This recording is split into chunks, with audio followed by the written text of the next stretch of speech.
Bom, é isso aí, estamos de volta com mais um Papo nas Estrelas e hoje a gente vai falar sobre o 5º livro de Stephen King aí em ordem de lançamento, né? Continuando a minha tarefa hercúlea, mas muito prazerosa de ler Stephen King do começo ao fim. Vamos ver quantos anos eu vou demorar para ler tudo, né? E hoje então é o dia de falar sobre A Zona Morta, o 5º livro. Eu estou pulando então os livros dele como Richard Bachman, né, que era o pseudônimo que o Stephen King usava, né? Eu vou fazer a leitura dos livros como Richard Bachman depois, né, ou paralelo, mas enfim, eu não vou colocá-los no meio da leitura direta do Stephen King, né? Mas vamos lá, então, A Zona Morta, né, The Dead Zone. Sobre o que se fala esse livro, né? The Dead Zone fala a história de John Smith, né, um cara normal, um cara comum, que tem um acidente quando criança. Ele cai, né, tava brincando, cai, ele bate a cabeça e depois nada muito importante acontece, né? Ele tem algumas sacadas, ele tem algumas aspas, né, previsões de coisas que vão acontecer, mas nada que ninguém dê muita atenção. Ele faz todos os exames e tal, e nada aconteceu com a cabeça dele, tá tudo em ordem, né? E ele tem aquela sacada de sorte. Às vezes ele fala, tal coisa vai acontecer, ou ele prevê alguma coisa, mas nada muito grande, né? E até aí tudo bem, a vida dele segue, ele se torna um adulto e segue a vida profissional dele, ele se torna um professor e vai dando aula e tal, aquela coisa toda. Quando ele conhece a grande mulher da vida dele, ele se apaixona e ela se apaixona por ele, eles estão malucos ali de amor um pelo outro, né? Quando eles vão numa feira, assim, num festival, né, que tem comida e brincadeiras e tal, essas coisas de rua, assim, né, de praça. E ele tem um cara lá com uma roleta e tal, e ele começa a ter muita sorte, tá numa onda, numa maré de sorte ali, ganhando um monte, né, e não perde nunca e tal, e aquela coisa toda. Mas a princípio era só mais um daqueles momentos ali de muita sorte na vida dele, né, onde ele consegue prever o número que vai sair na roleta, né, nada que fosse também fora do comum, né, dele, porque ele sempre teve essas ondas de boa sorte, né. E tudo bem e tal, eles estavam juntos, ele ia ficar na casa dela essa noite e tal, e por fim acaba não acontecendo, porque ela passa mal com o cachorro-quente que ela come lá na feira e tal, aquela coisa toda, e ele acaba indo para casa, né? Então, e nesse momento ele sofre um segundo acidente, um acidente de carro super feio e tal, e ele fica em coma durante muitos anos ali da vida dele, 5 anos, né, meia década da vida dele, ele fica em coma. E quando ele acorda desse coma, 5 anos depois, ele encontra um mundo completamente diferente, porque é um mundo onde a família dele já estava, a mãe e o pai, né, já estavam preparados, já estavam aceitando a ideia de que o filho não acordaria mais, que o filho ia morrer ali no coma, né, que eles nunca mais iam vê-lo. A namorada dele, que era a namoradinha na época, eles estavam super apaixonados, seguiu com a vida dela, se casou, tem filhos com outro cara e tal. Então a vida que ele conhecia não existe mais, né? E ele não tem mais o emprego antigo dele. Então, do dia para a noite, sob a perspectiva dele, ele simplesmente perdeu tudo de uma hora para outra, né? Sob a perspectiva do cara que estava em coma, ele não viu esses 5 anos passarem, né? Só que nem só a vida dele mudou, ele mudou, porque agora ele tem um superpoder, ele consegue prever o futuro, né? Agora muito mais potente esse poder dele, né? Ele com muito mais força, ele tem muita certeza, ele tem realmente visões, então agora ele vê o futuro, né? E ele começa ali com coisas simples, né? Ele começa com a enfermeira que estava lá e ele fala, sua casa está pegando fogo, vai lá, e liga pro bombeiro e tal, e ele acaba conseguindo salvar a casa da mulher e tal. Então, obviamente isso vai tomando repercussões ali, né? Vai tomando um tamanho sem fim, vem a mídia e quer se aproveitar e quer fazer reportagem, depois tem um jornal sensacionalista que tem a coluna semanal ali dos videntes, né? E aí querem fazer entrevista com ele, querem que ele tenha uma coluna ali, então tudo isso vai tomando, né, um corpo muito grande, vai tomando ali uma proporção fora do que ele estava preparado, né, para a vida, né? Ele não esperava ganhar um superpoder e conseguir prever o futuro, né? Então isso é uma coisa que incomoda muito e atrapalha muito e mexe completamente com a cabeça dele, né? E tudo isso vai nesse crescendo, né, até que ele se vê com uma visão ali muito incômoda, né, de um apocalipse, né, de um fim do mundo ali caindo numa terceira guerra mundial, uma guerra atômica muito drástica, muito destrutiva, né, e que vai fazer com que o mundo não exista mais, né? Então ele, como detentor desse conhecimento supremo aí do futuro, né, ele sabe exatamente o que vai acontecer, cai no colo dele, cai nas mãos dele a responsabilidade de salvar o mundo, né? Então, do cara que era só o cara sortudo ali, ele tinha sacadas de sorte, né, o número da roleta e tal, ao cara que vai salvar o mundo, né? Então, o livro lida com com a responsabilidade em cima desse poder, né? Agora, como que vem essa imagem, né, como que vem esse apocalipse, né? Ele enxerga através de um político que ele conhece ali durante nos andares da vida dele, ali, ele perambulando pela vida dele, ele acaba tendo contato com esse político, que é o Greg Stilson, e ele, no momento que ele bate o olho no cara, ele sabe o que vai acontecer. Ele fala, esse cara hoje é um político pequeno, mas ele vai ganhando força, ele vai subir ali no escalão, né, da hierarquia política, ele vai se tornar presidente, e esse presidente, ele como presidente lá no futuro, vai causar um apocalipse nuclear, né, vai causar uma terceira guerra mundial que vai destruir o planeta inteiro. Então, essa é o grande conflito aí, né, herói e vilão, né? E o herói e vilão, né, que o Stephen King constrói nesse livro são muito heróis e vilões clássicos, assim, né? O John Smith, ele é o cara comum, né? Ele é o homem normal, é todo mundo, né? Até espelhado no próprio nome dele, né? John Smith, que é um nome, talvez o nome mais comum dos Estados Unidos, né? Então é intencional esse nome para dizer, pode acontecer com qualquer um, pode acontecer comigo, pode acontecer com você, né? Então, essa é a definição. E ele é um cara que tinha um emprego normal, né? Era um professor, e depois ele tenta escrever um livro, depois que ele se vê...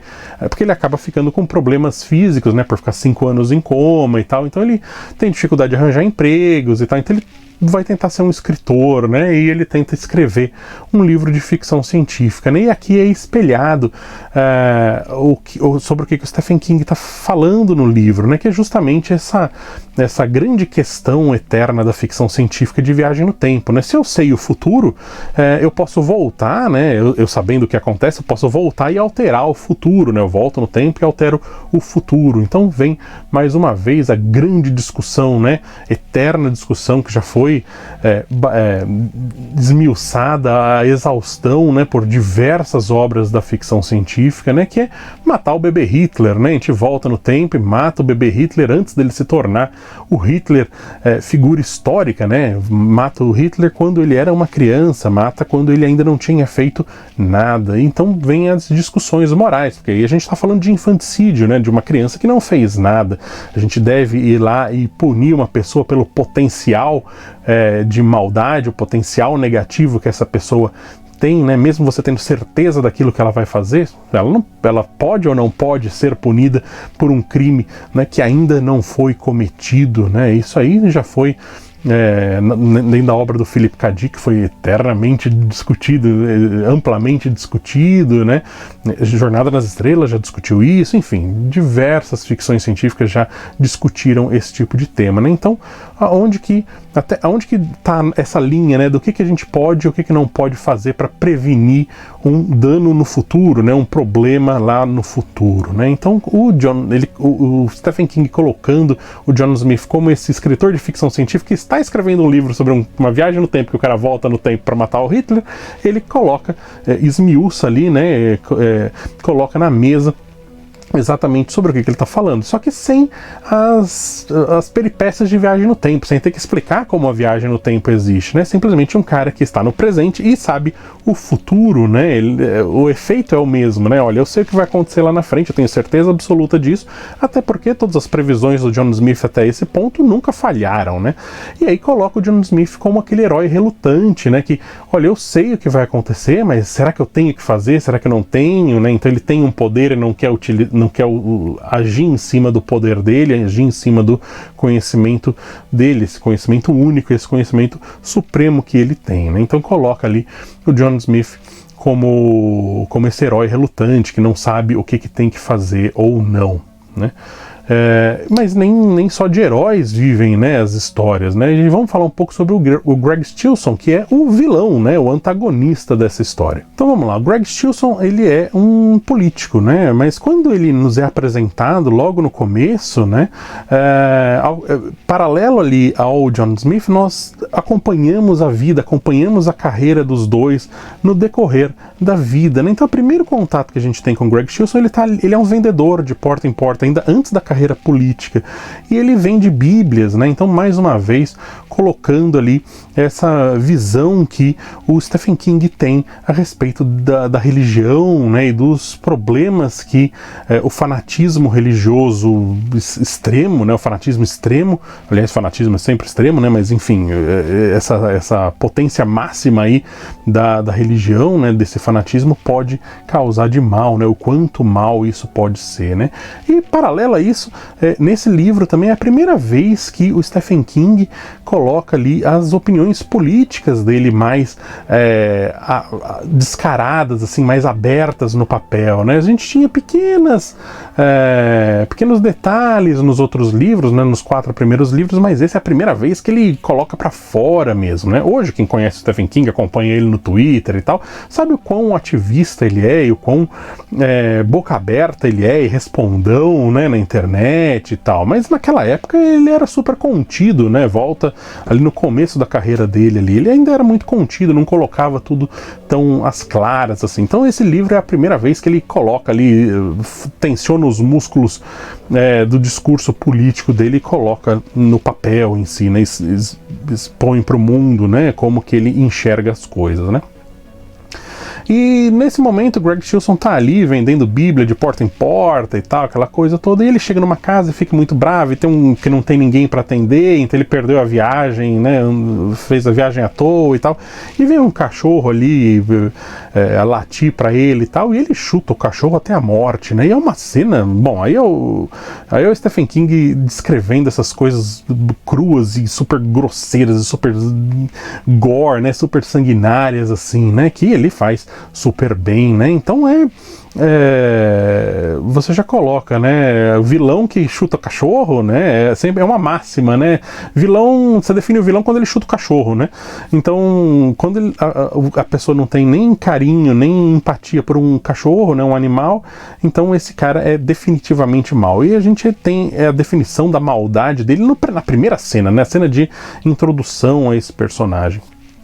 E quem é o Greg Stilson no decorrer da vida, né? Quando ele começa a carreira política, a gente vai vendo que ele é um cara que faz de tudo para manter a barra dele limpa, né? Manter a imagem dele limpa. Então ele é um cara que é errado, é um corrupto, ele influencia os outros, é um cara que tem poder de persuasão, né? Ele vai dobrando as pessoas para que ele sempre saia por cima, né?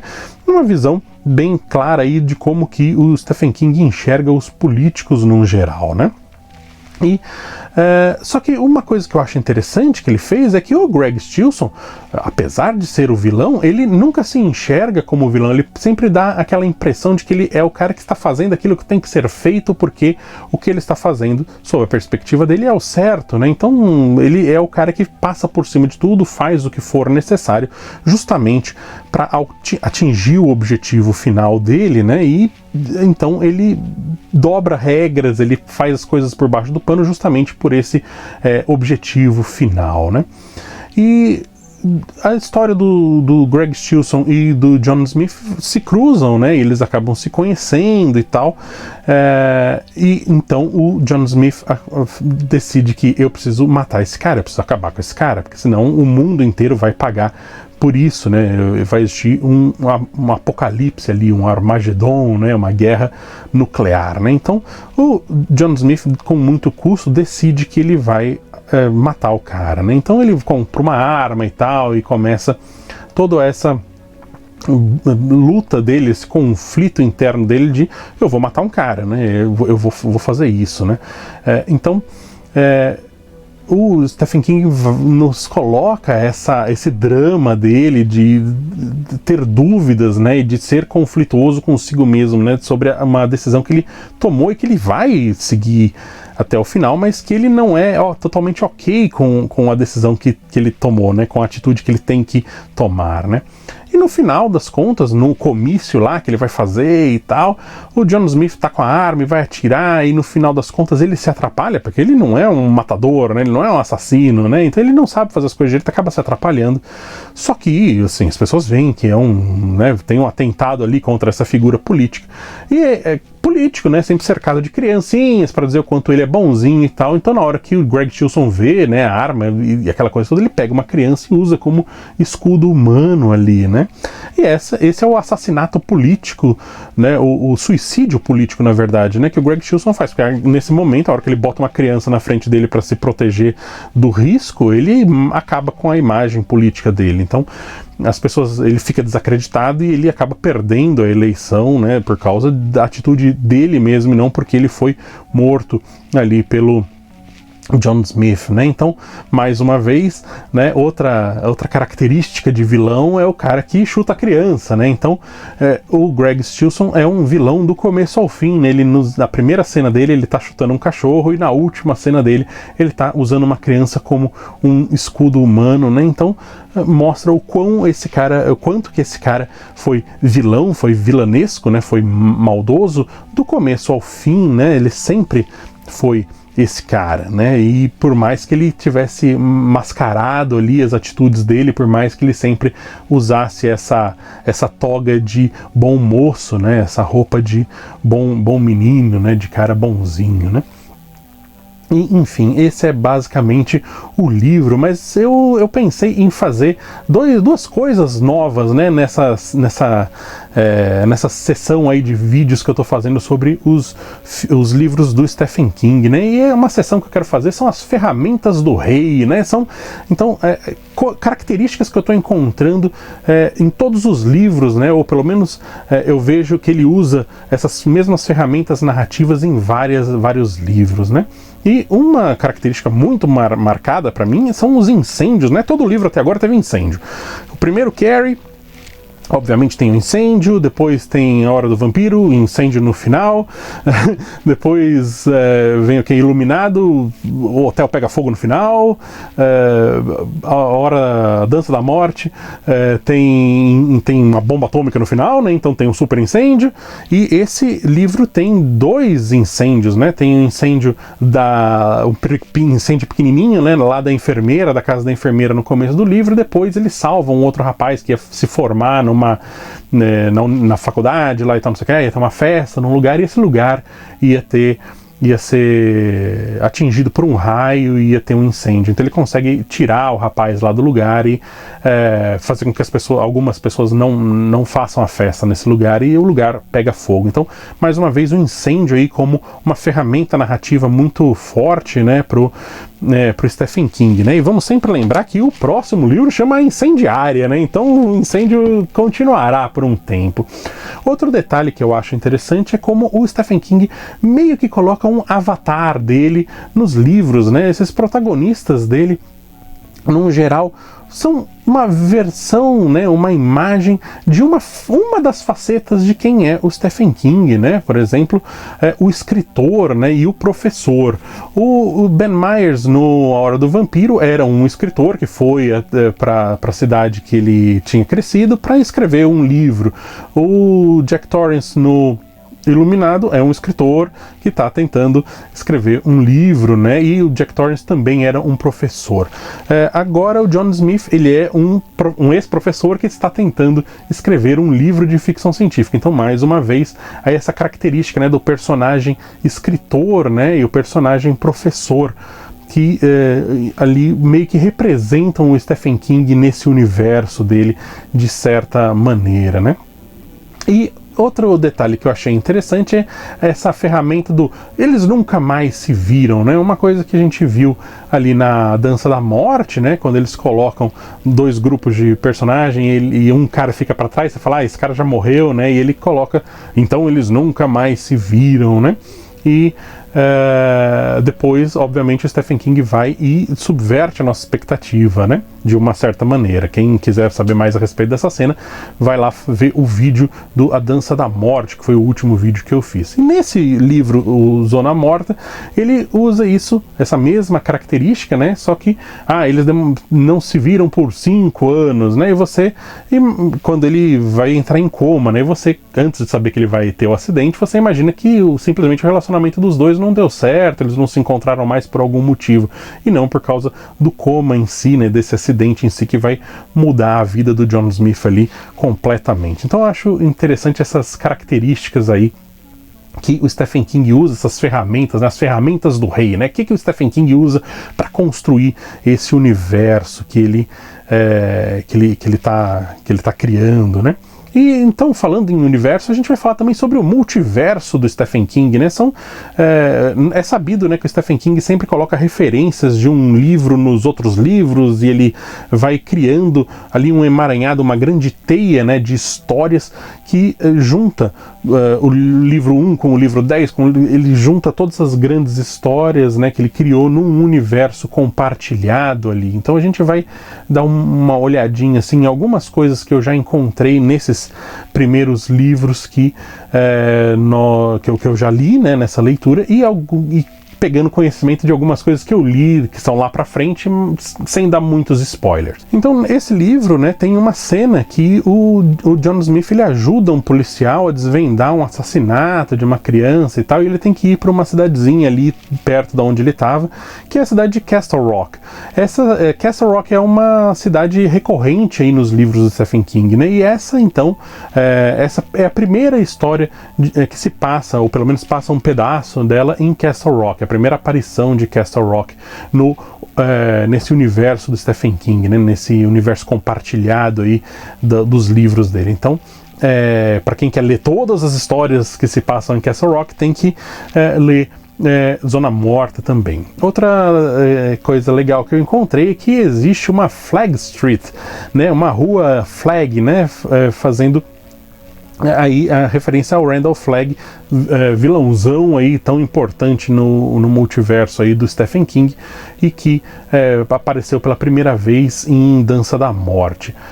No livro, né, tem um momento que alguém questiona, né, sobre os poderes do John Smith ali, e fala, então você tem poderes assim psíquicos igual aquele livro Carrie, né? Então o Stephen King se autorreferenciando e referenciando um outro livro. Então Carrie existe no livro A Zona Morta como um livro mesmo. Então o Stephen King existe dentro do próprio universo dele, né? Eu achei super legal como ele utiliza essa coisa, essa característica de se colocar no próprio universo, né? E, por fim, o cemitério que o John Smith é enterrado é o mesmo cemitério que os Martin estão enterrados lá no A Hora do Vampiro, que é o segundo livro dele. Então essas foram quatro itens, assim, 4 características que eu encontrei nesse universo compartilhado, né, nesses crossovers, né, nessas referências que o Stephen King coloca dentro de uma história a respeito das outras histórias dele. Então é ele montando aí a sua teia de história para construir esse universo compartilhado maior que ele está fazendo. Então, a princípio, esse foi A Zona Morta, não é um livro de terrorzão, né? Stephen King ali tentando já se desvencilhar dessa imagem do mestre do terror, né? O mestre do horror, e se mostrar ali como um escritor mais amplo, mais completo, né? Que não escreve sempre a mesma coisa. Apesar de que, quando tem cenas de horror, né, são cenas brutais, é o Stephen King fazendo aquilo que ele faz de melhor, né? Mas mesmo assim, colocando aí que ele também escreve outras coisas. Então, Zona Morta é um thriller meio de investigação, meio político, né? Apesar de não ser uma história política em si, existem políticos envolvidos na história, né? Então tem essa característica assim do thriller político e tal. Bem interessante o livro, bem legal. Enfim, tem temas de ficção científica no meio do livro, que para mim é sempre interessante, gosto bastante. Enfim, então o próximo livro, né, o 6º livro de Stephen King, descontando aí, então os livros dele como Richard Bachman. Então o próximo é A Incendiária, né, The Firestarter. E então eu volto futuramente com o próximo livro de Stephen King. Obrigado por me aturar por mais um episódio e nos vemos no futuro.